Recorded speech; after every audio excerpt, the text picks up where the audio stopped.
Bueno, primero, brevemente vamos a ver qué es lo que veremos el día de hoy.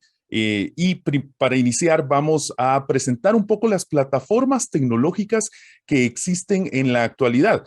Muchas veces escuchamos en redes sociales, en noticias y demás, pues menciones diferentes de estas plataformas. Sin embargo, no siempre tenemos un conocimiento completo acerca de la realidad de las mismas. Posteriormente vamos a tocar un tema muy popular que es la seguridad en la nube y vamos a conversar un poco y comparar más que todo cómo se contrasta la famosa nube con nuestro almacenamiento local, nuestros diferentes dispositivos o centros de datos de básicamente hardware, ¿verdad? De físicos. Después vamos a pasar a las prácticas fundamentales de protección. Ya vamos a hablar un poco de qué capas de seguridad existen o qué es lo fundamental que necesito saber para asegurarme realmente que estoy protegido de las diferentes amenazas que existen allá afuera. Después tenemos la autenticación, uno de los temas más importantes de ciberseguridad, el tema de contraseñas y más recientemente el tema de tokens, donde realmente yace la seguridad o qué implica el uso de tokens, cuáles son los buenos, cuáles son los malos, si es que hay buenos y malos. Después pasamos a las reglas de oro de la seguridad. Al final del día, no hay un solo concepto que los va a mantener seguros siempre. Sin embargo, hay ciertos aspectos que resaltan para garantizar una seguridad mínima, por decir así. Entonces, en esta parte vamos a estar con papel y lápiz en mano para que no se les olvide lo que vamos a ver. Y por último, vamos a tener una conclusión donde vamos a resumir los aspectos más importantes que vimos durante esta charla. Entonces, como les comentaba, las plataformas tecnológicas hoy en día han crecido mucho de sobremanera realmente, ya que, como ustedes saben, la tecnología avanza a pasos agigantados. Y ahora está este concepto de transformación digital, que ya no es únicamente una opción, sino que básicamente es la evolución que los negocios deben adoptar para sobrevivir. Y dentro de los conceptos que tenemos como dentro de las plataformas está primero la digitalización. Ya cuando hablamos, por ejemplo, de registros médicos, ya estamos llegando a un punto donde los registros manuales están siendo una barrera contra el manejo eficiente del tiempo. Es decir, la mayoría de consultorios, la mayoría de organizaciones están moviéndose hacia data digital. ¿Por qué? Porque esto les permite tener una mayor flexibilidad y una mayor eficacia al momento de tratar con todo el manejo de la información de los usuarios, de los pacientes y demás. Con esto también permite el tema de la automatización. Si bien sabemos, los registros médicos, más allá de que sean vastos, también son importantes o confidenciales, por decir así. Entonces, nosotros tenemos que garantizar de cierta manera que estos registros no vayan a caer en manos no deseadas. Y eso muchas veces pasa cuando existen procesos manuales de por medio. Entonces, al momento de que nosotros adoptamos una postura de automatización, son los mismos programas o las mismas tecnologías que se encargan de trabajar con estos datos. Entonces, esto de cierta manera elimina una capa de riesgo, por decir así, donde en algún proceso manual una persona podría hacer algún mal uso de esta información o de estos datos. Entonces, al introducir la automatización, no solo estamos llevando nuestro consultorio, nuestra organización a un nivel más cercano tecnológicamente a la actualidad, sino que también estamos eliminando posibles gaps o posibles vacíos donde puedan introducir un cierto riesgo para la información médica. Después también tenemos la data y estadística. Esto a mí personalmente me parece uno de los avances más grandes que podemos tener porque esto nos permite a nosotros el poder medir que lo que estamos haciendo realmente es lo que tenemos que hacer. No podemos mejorar un proceso sin antes medirlo y sin antes conocer dónde es que está fallando o dónde es que se puede mejorar. Entonces, al momento de que nosotros tenemos toda nuestra información digitalizada y nuestros procesos automatizados, esto nos permite tener literalmente la data y la estadística sobre cuánto se tarda el realizar cierto proceso, dónde están los cuellos de botella. Esto nos permite tener la información en nuestras manos para que así podamos tomar decisiones hacia cómo movernos en el mundo digital. Y por último, tenemos la presencia digital, ya dejando de un lado todo lo que tenemos dentro de la organización, está la parte de la presencia digital. Las páginas amarillas de hoy realmente se llama Google. Las personas lo primero que hacen al escuchar el nombre de una organización es buscarla en Google, buscarla en redes sociales y de esta manera pues encontrar la información de contacto. Entonces, este es una de las plataformas tecnológicas tal vez que más se conoce porque es la que tiene mayor difusión al momento de ser utilizada por una mayor cantidad de personas. Aquí estamos hablando tanto de organizaciones como de usuarios. Pero ahora, estas plataformas suenan muy bonitas y realmente suenan muy atractivas a lo que les acabo de decir. Sin embargo, también tienen ciertos pros y contras, especialmente cuando hablamos de dónde es que están almacenadas. Actualmente nosotros vemos muchos servicios que ofrecen digitalización o almacenamiento de estos registros en la famosa nube. De igual manera, los procesos de automatización, siempre que se proponen realizar fuera de nuestros servidores locales, pues suelen ser más rápidos porque la empresa proveedora tiene mayor capacidad, etcétera, etcétera. Pero realmente, ¿qué significa eso para nosotros en cuanto a nuestra seguridad? Pues básicamente los dos conceptos que les menciono, uno es el tema de la nube y el otro es el tema del data center o centro de datos. Pues normalmente el data center se le conoce cuando son organizaciones grandes. En el tema de consultorios muchas veces estos pueden ser de menor tamaño, no necesariamente tienen que ser algo muy extenso. Sin embargo, el data center es básicamente lo que conocemos como la infraestructura física. Es decir, yo tengo un servidor que yo puedo tocar, yo tengo un servidor que está allí y si algo pasa, yo puedo ir a conectar un cable, a desconectar un cable, a ingresar una memoria USB o algo similar. Mientras que en la nube, ese paradigma cambia un poco porque la nube es intangible. Yo realmente tengo mi servidor en la nube, pero no puedo ir a tocarlo, no puedo ir a conectar una memoria USB física. Todo tengo que hacerlo a través de procesos tecnológicos.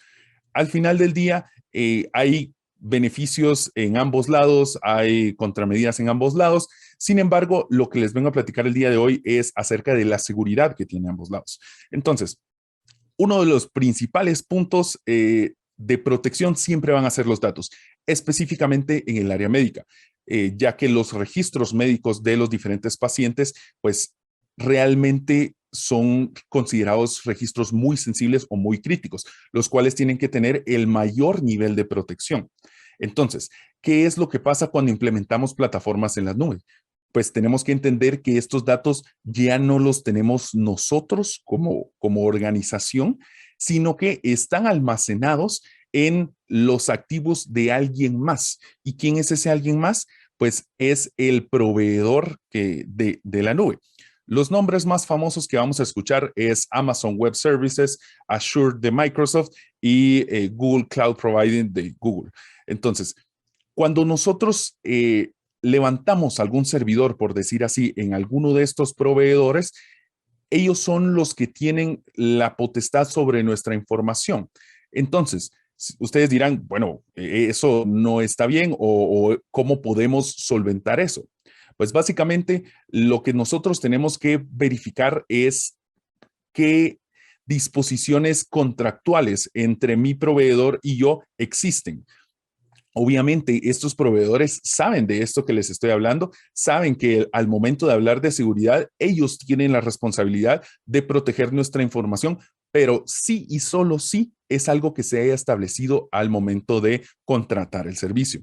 Entonces, nosotros tenemos que ser muy cautelosos con los diferentes contratos, con los diferentes acuerdos que existen entre mi proveedor y yo, para poder asegurarnos de que nuestra información está protegida con las medidas adecuadas. Claro, aquí ya vendrán términos más técnicos de cifrado de información y demás, pero no quiero pasarme como una hora hablándoles de eso, sino que lo que nosotros tenemos que asegurarnos es que ya se incluyan. Ya los detalles técnicos se pueden ver más adelante, se puede contratar consultores para apoyo con esto, pero lo que nosotros tenemos que asegurarnos es que estos contratos contengan las cláusulas de protección.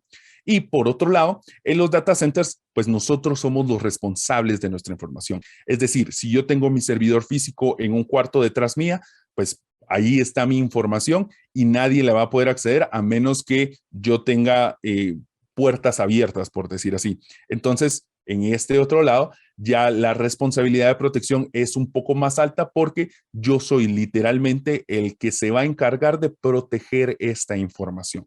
¿Cómo la puedo proteger? Pues más adelante vamos a ver un poquito de las medidas de defensas en capas para este tipo de protecciones que van a aplicar tanto para nube como para data center, pero va a variar el tema desde donde los vamos a abordar, porque en la nube nosotros no somos dueños de la nube, entonces tenemos que acordar que nuestro proveedor esté aplicando lo que quiera, lo que nosotros querramos que se aplique.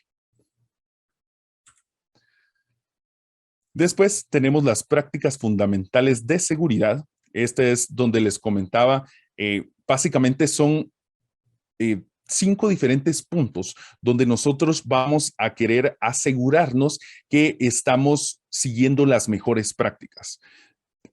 Básicamente el acercamiento también se le conoce como seguridad a profundidad, que es como si estuviéramos pelando una cebolla, es decir, vamos desde lo más externo hacia lo más interno, que en este caso es la data y usuarios en conjunto con el tema de respuesta a incidentes. Pero empecemos desde lo más externo, que es la red.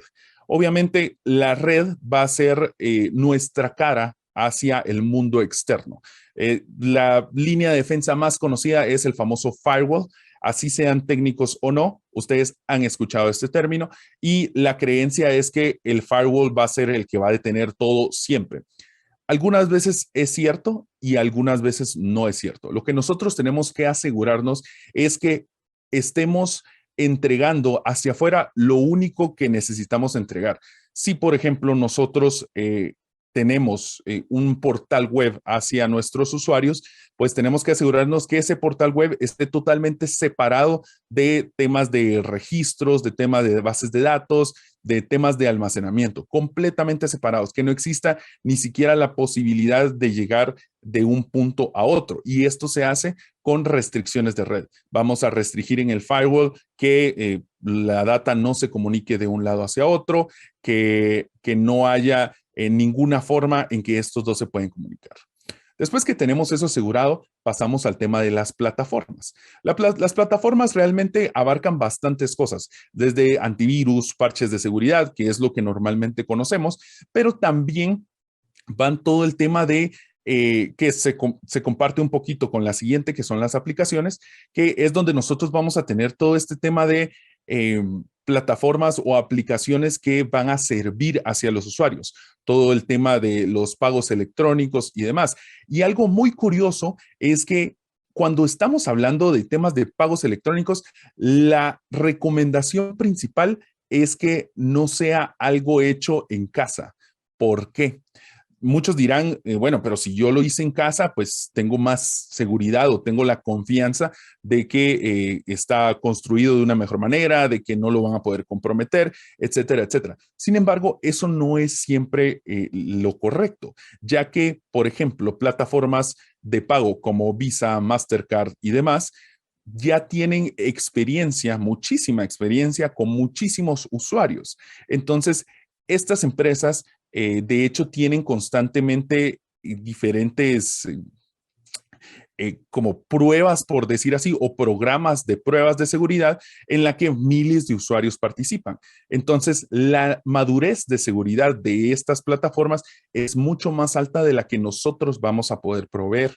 Entonces, la recomendación para también darle seguridad al usuario o al paciente al momento de realizar sus pagos es hacer acuerdos, hacer partnerships con estas marcas para poder utilizar sus plataformas. Un usuario siempre va a encontrar mucho más confiable el poder hacer su pago en una plataforma que sea del dominio de Visa o de Mastercard o de una entidad reconocida a que sea de un dominio que no necesariamente esté reconocido en el ámbito de pagos automáticos y demás.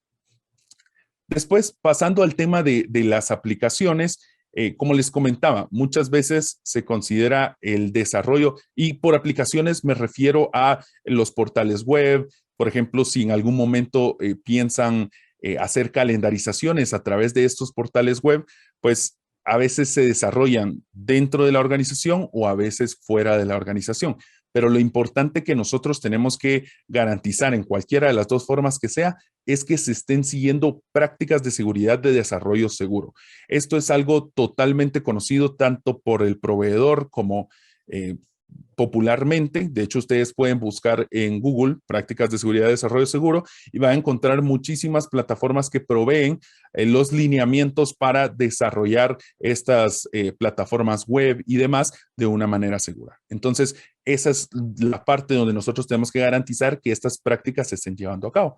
Y por último, está la parte de data y usuarios. Aquí hablamos ya un poquito más de lo que les mencioné anteriormente, que es el cifrado de la información, administración de identidades, acceso de usuarios.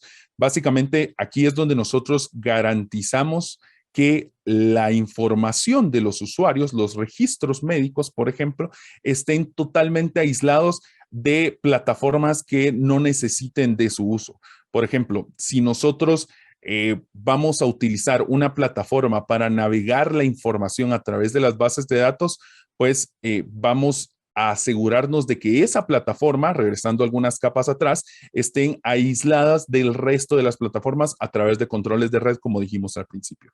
De igual manera, el cifrado de la información, pues vamos a asegurarnos de que exista un nivel de cifrado de la información, es decir, que si alguien quisiera acceder a esa data, no se puede de manera inmediata.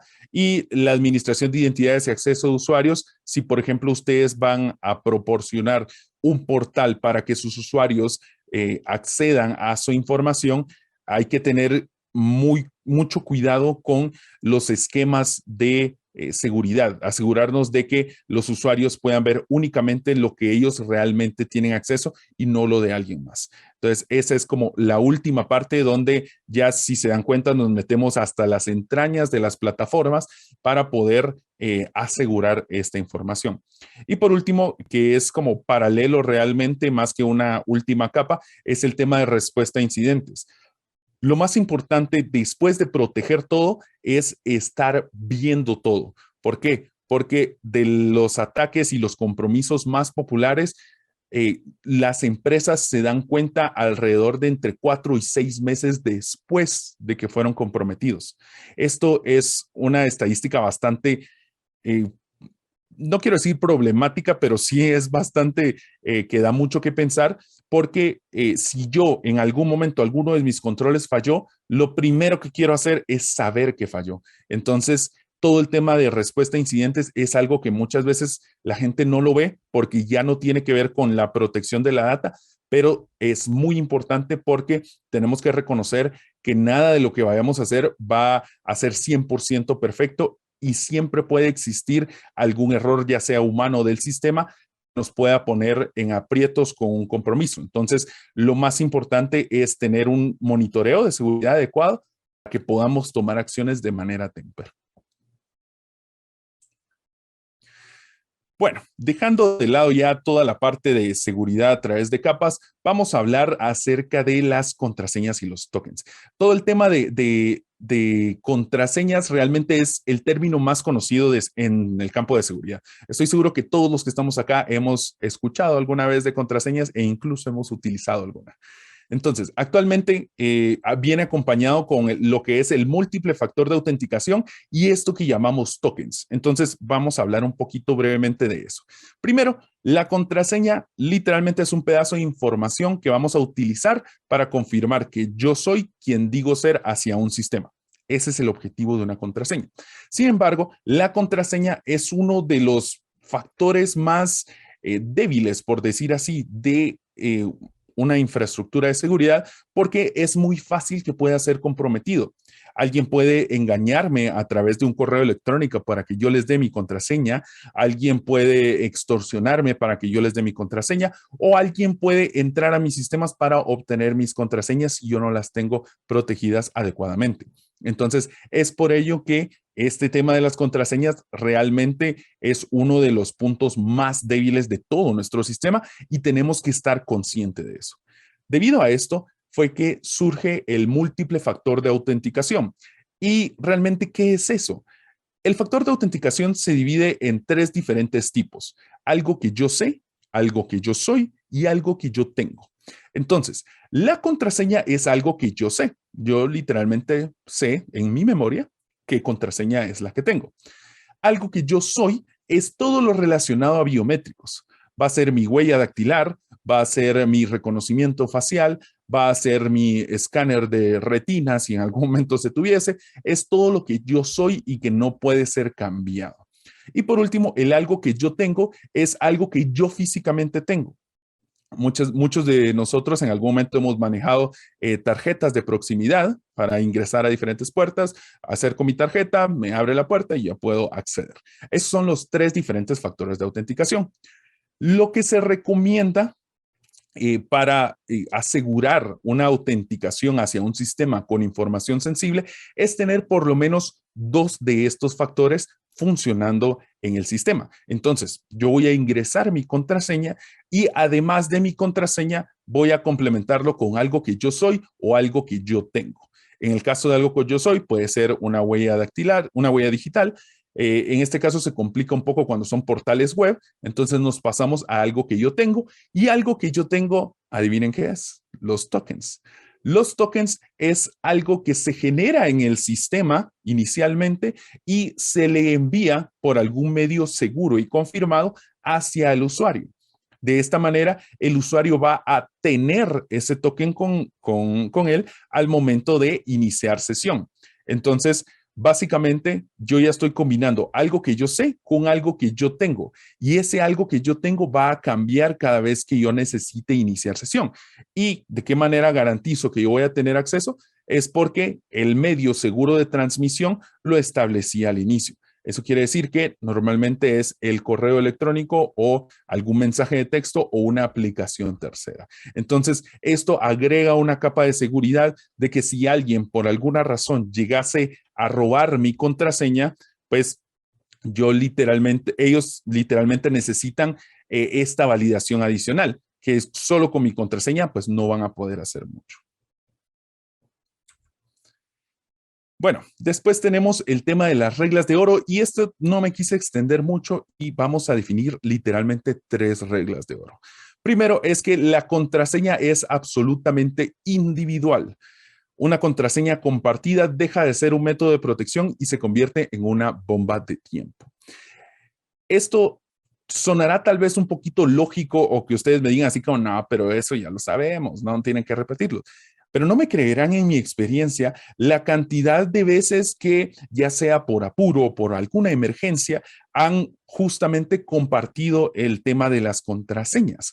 O incluso hay personas que creen que la entidad donde tienen establecidas estas contraseñas, pues básicamente es dueña de la contraseña también. Si, por ejemplo, yo estuviera en mi banco, yo no voy a esperar que el cajero pueda tener acceso a mi contraseña de la banca en línea. Entonces, es lo mismo en cualquier caso. La contraseña es absolutamente individual y nadie más debe conocerla.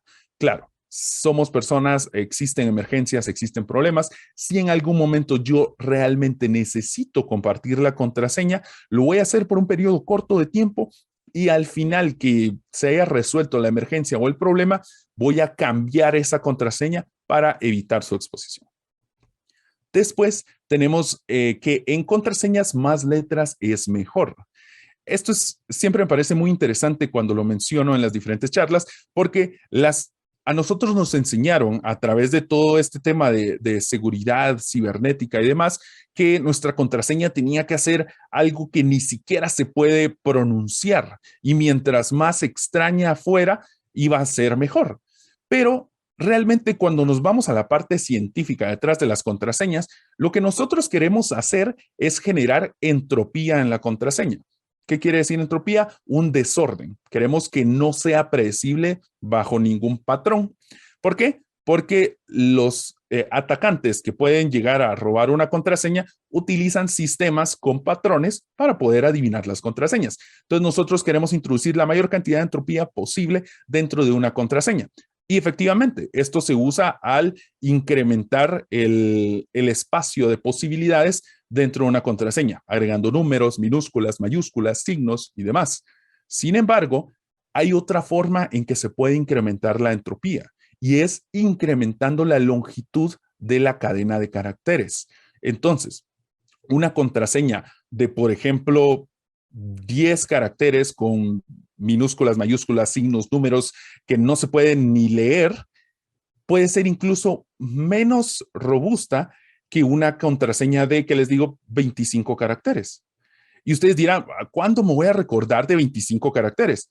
Porque no tiene que ser 25 caracteres imposibles de leer. Pueden ser 25 caracteres compuestas por unas 3, 4, 5 palabras, incluso una frase que a ustedes les guste mucho, como su contraseña. Entonces, eso es algo que no se les va a olvidar y pueden incluir ahí un poco del concepto anterior de mayúsculas, tal vez algún signo por ahí que a ustedes les sea fácil. Uno de los puntos más importantes es que por alguna razón nosotros creímos que el no ingresar espacios era algo que tenía que ser en las contraseñas. Sin embargo, el espacio se puede ingresar en las contraseñas. Y si ustedes me preguntan a mí, ¿cuántos diccionarios de atacantes y hackers maliciosos existen ahí que consideren contraseñas? Casi ninguno. Entonces, algo tan fácil como introducir una frase con espacios en blancos como mi contraseña puede darme muchísimo más seguridad que introducir una contraseña sin espacios que no me voy a recordar ni hoy, ni mañana, ni en 5 años. Y lo peor es que voy a tener que cambiarla en 3 meses. Por último, la última regla de oro es que el menor privilegio y la necesidad de saber son las que mandan. Y esto va de la mano con otorgar permisos, que a veces la jerarquía nos persuade en términos de las organizaciones para decir, bueno, como esta persona es gerente, tiene que tener acceso a toda la información dentro de nuestra organización. Pero eso no es necesariamente cierto. Nosotros desde el término de seguridad podemos restringir el acceso y decir, no, si este gerente no tiene dentro de su rol de trabajo por qué acceder a todos los registros que existen, pues entonces no les demos acceso. No porque no confiemos en la persona, sino porque si en algún momento su identidad o su usuario se fuera a ver comprometido, pues sabemos que no tiene acceso a todos los registros. Entonces, desde ese momento ya tenemos un mayor nivel de protección sobre nuestra información. Y bueno, para cerrar, tenemos una rápida conclusión en donde, recordemos, la nube es el futuro, pero los controles de seguridad no van incluidos solo porque sí. Tenemos que nosotros garantizar que los incluyamos. La defensa en capas quiere decir que la seguridad no es solo una, no significa solo voy a tener un firewall, no significa solo voy a hacer una única cosa, sino que es un esfuerzo íntegro de múltiples capas. El acceso y la autenticación, no todos necesitan acceso a toda la información y los que sí necesiten tienen que protegerse adecuadamente. Las reglas de contraseña son sumamente importantes para este punto. Y por último, las reglas de oro. La contraseña debe ser larga y secreta y el acceso a la información existe si y solo si es necesario. Entonces, muchas gracias por su tiempo. Mi nombre es Mellington Navas y espero les haya gustado.